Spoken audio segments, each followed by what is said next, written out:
Panoorin po natin ito mga kababayan. Congressman Joel Chua, ang chairman po ng House Committee on Good Government and Public Accountability at kinatawan ng 3 distrito ng Maynila. Magandang umaga po sa inyo, Kong. Good morning, sir. Hi, good morning Alvin and Katrina at sa lahat ng inyong taga-subaybay. Makikibalita lang kami, Kong, para nagkakalimutan, may kasunod pa ba yung investigasyon ninyo kaugnay sa pagwaldas ng pera ng Office of the Vice President at DepEd o tapos na? Mamaya po, mayroon po kaming committee hearing ngayong araw na to sa ganap ng alas 10.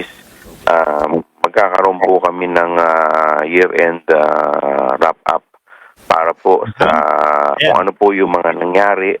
Mga bossing, buti pa dito, merong mga report no? Pagkatapos po nung kanilang investigasyon, pagkatapos po nung kanilang mga hearing, may mga tinatawag silang mga year-end na report po kay Bato de la Rosa. Ibalik ulit natin. 2 hearing, yung pinangunahan ni Bato de la Rosa. Ngayong taon na po ito. Magkasunod na buwan lang po yun. May nakuha ba tayong resolusyon? May nakuha ba tayong report? O bigla na lang natapos? Wala. Di ba? Dito sa Quadcom, kumpleto rekado, pati po report mga kababayan. Kung ano po yung mga rekomendasyon ng mga miyembro.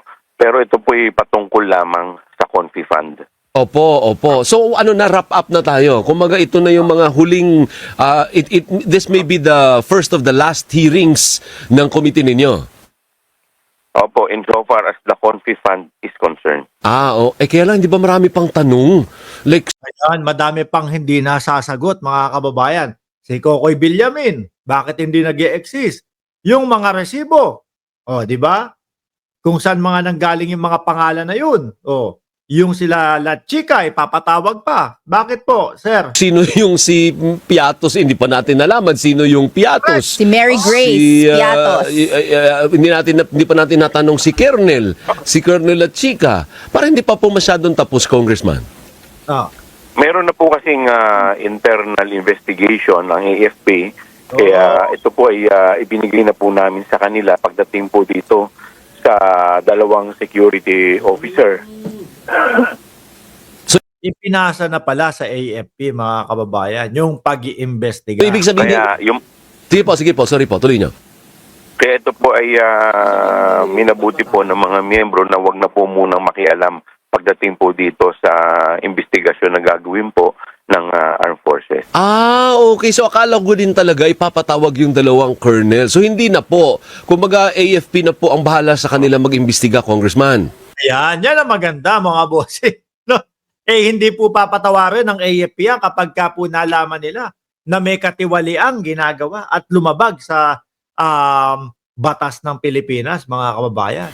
Tama po. Meron na po kasi silang internal investigation na ginagawa. Nakiusap po ba yung AFP na sila na bahala or is this a decision of the committee or your decision only? Ay, ito po ay decision ng committee. Siguro mga kababayan, ito wag na masasama ang loob ng mga DDS. Siguro tinapos na. Sige, ibigay na natin sa AFP to. Kasi meron tayong susunod. May mga nagrereklamo, no? Ilan? 75 yung nagrereklamo doon sa unang batch para maghain o mag-ano ng impeachment. Kailangan pumunta na tayo dito. Tapos may pangalawa pang batch, may pangatlong batch pa. Tapusin na natin to. Hayaan na natin sa AFP. Dumako tayo sa impeachment, mga kababayan. Tingin nyo. Okay. So wala na yon. What about itong findings ng PSA na walang Mary Grace Piatos? What are we going to do about it? Ito po ay magiging parte po ng aming record. Hindi lang po ang Mary Grace Piatos. Kagapon po lumabas na po yung findings ng PSA pagdating din po sa 677 na sinumiti po namin pangalan. Opo, pati po yung Kokoy Villamin, may nagmi-message din Kokoy Villamin, tsaka yung Piatos, hindi nag-exist yun. po sa amin, Kokoy Villamin daw, isali pa natin. Pati yun, fictitious din lumalabas, Congressman. Tama po. More than 400 po. Sa out of 6. Yan ang sinasabi ko sa inyo mga kababayan. More than 400, no? Sabi natin, nung una po, nako, kung hindi nag-exist yung Kokoy Villamin, hindi nag-exist yung Mary Grace Piatos, malamang sa alamang, baka karamihan nung nandoon sa mga resibong ipinasa nila o isinumite nila, hula lang po.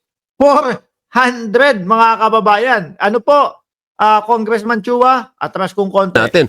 Pati yun, fictitious din lumalabas, Congressman. Tama po. More than 400 po. Out of 677 na sinumite po namin, more than 400 po ang lumalabas na wala pong lumalabas na birth record. Mahigit kalahati. Wow. More than 200 naman po ang lumalabas na maraming kapangalan. Grabe, ano? So, Madaming pagkapangalan. Tama ba yung dinig ko? More than 400 yung hindi nag-e-exist. No? Grabe, mga bossing. Biruin mo, no? Kasi, mga boss, mga DDS, wag naman sasama ang loob ninyo. Alam ko naman masama na loob nyo sa akin, no? Doon pa lang po sa sulat, doon pa lang po sa pagkakapare-parehas. Halata na po na iisang tao lang ang nagsulat po lahat, mga kababayan no? Halata po na inimbento lang lahat. kumbaga na-prove nyo na yung point ninyo, Congressman. Yan ba yung gusto nyong sabihin na parang, hindi na patunayan naman na natin na may parang hindi maganda yung pagkakagamit ng intelligence fund? Well, Tama, mga boss. Nasa kaya yung intelligence funds na ngayon, mga boss? Alvin, Katrina, ang main purpose naman natin dito talaga is yung in aid of legislation. Kaya nakagawa na po kami ng mga batas patungkol po dito pagdating po sa Confi Fund. Bagamat ito po ay mag-wrap up na pagdating po sa Confi Fund, pero hindi po ibig sabihin yung committee hearing ay mag-wrap up na rin.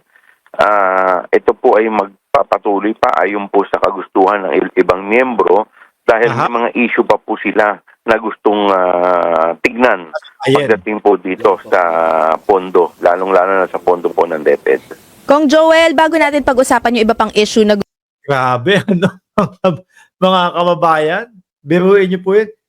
Nakalay siguro yung kamay nung nagsulat nun. gustong pag-usapan nung Quadcom.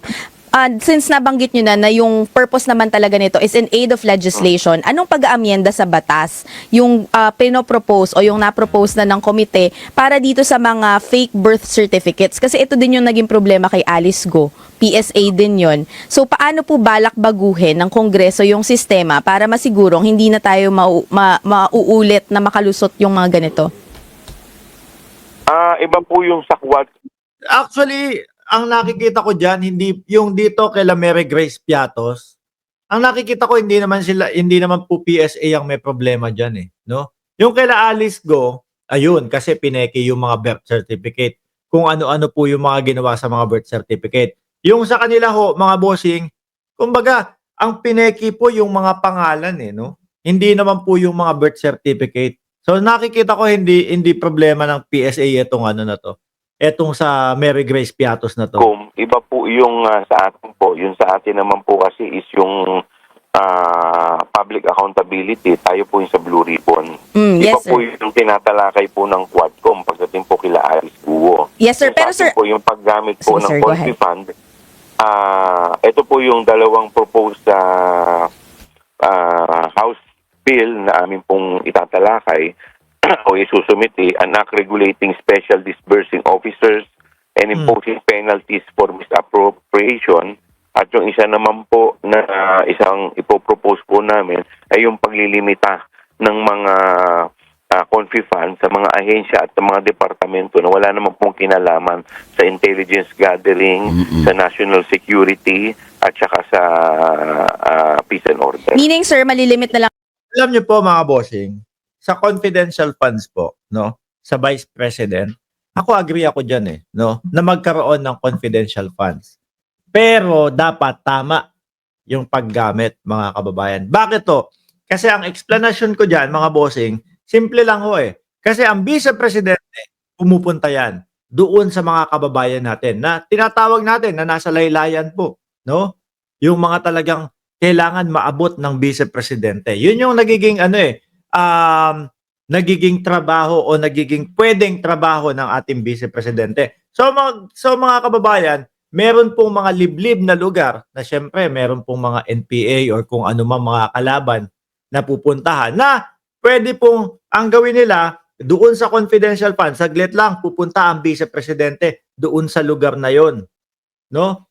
So, i-ano muna natin, i-surveillance muna natin kung ligtas ba na makakapunta ang Vice Presidente doon. Oh. So siguro gagastos, magkano parenta nyo sa amin dito, 1 buwan lang, no? Itong bahay na to, kukutahan lang o titirahan lang nung mga magse-surveillance doon sa lugar na yun kung merong mga kalaban ng mga NPA. Siguro 5,000. Siguro malaki na ang 10,000, mga kababayan, no? Or let's say 20,000 na lang po, mga boss chief amo sir.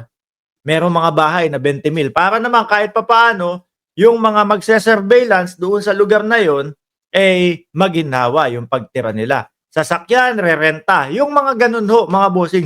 So sa madaling salita, mga pagkain, 100,000. 100,000 magagamit para doon sa pagse-surveillance nung lugar na yon kung sakali na pumunta ang Vice Presidente, alam nila kung may panganib o wala. 100,000 sa 1 buwan. Bakit to? Pagkain, sabihin mo lang, gumastos sila dyan ng kung ilang tao yan. Sabihin mo ng 30,000, 20,000 sa bahay. Yung mga internet, etc. Baka sobra-sobra pa 100,000. Kaya lang ho, mga bossing, yung paggamit po ng Office of the Vice President doon sa confidential fund na yun, napakalayo po sa katotohanan, mga boss no? Nandoon yung merong 250,000 per night. Ang nagiging total, ang nagiging bill, 1 million ilang araw. Napakalayo ho, mga kababayan. No?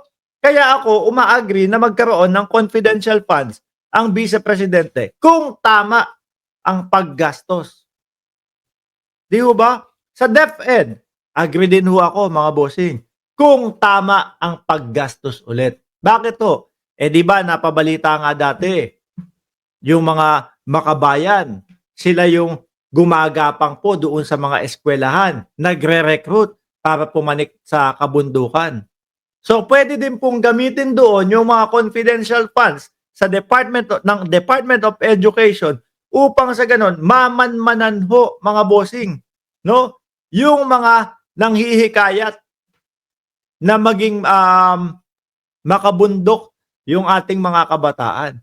Kaso po parang hindi doon po napunta Dito po sa sa kaso ni Inday Sara Duterte. Parang hindi mapaliwanag ho, mga bossing. So parehas po 'yan, mga bossing. Naniniwala ako na dapat may confidential funds. Kaya lang dapat hindi yung ganyan 125 million. Saktuhan na siguro diyan mga ilang milyon lang. Ano po? Dahil kita nyo naman. Kaya lang, ewan ko ba? 250,000 per night. Umover, lumagpas, sumobra ho, mga bossing. Tapos eto ngayon, hinahanapan po sila. Nasaan? No? Nasaan yung mga taong pinagbayaran? Yung pinasa nilang resibo doon sa COA, ayun, mga kababayan. 400 plus ang hindi nag-e-exist ho. Ang walang pagkakakilanlan. Siya sa AFP, PNP, NSC, OP, ano pa sir? Nika.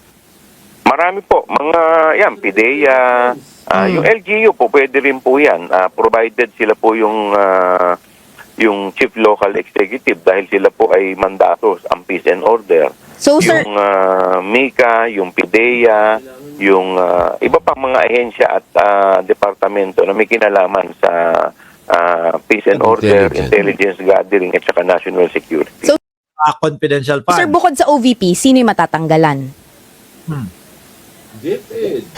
Siyempre, yung DepEd, hindi naman po dapat yan. At yung mga iba pa po ng mga ahensya.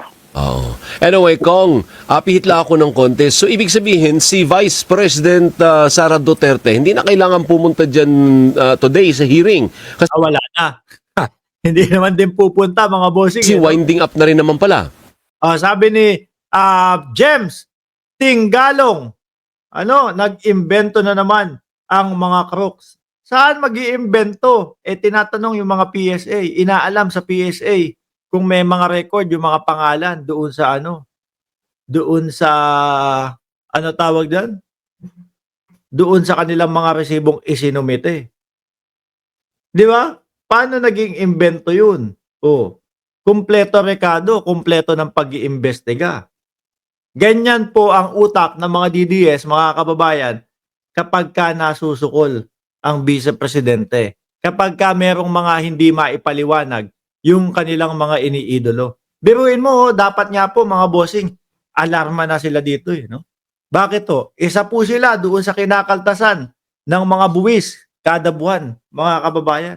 Pero dahil nga po, ang nananalaytay sa kanila, pag-iidolo, no?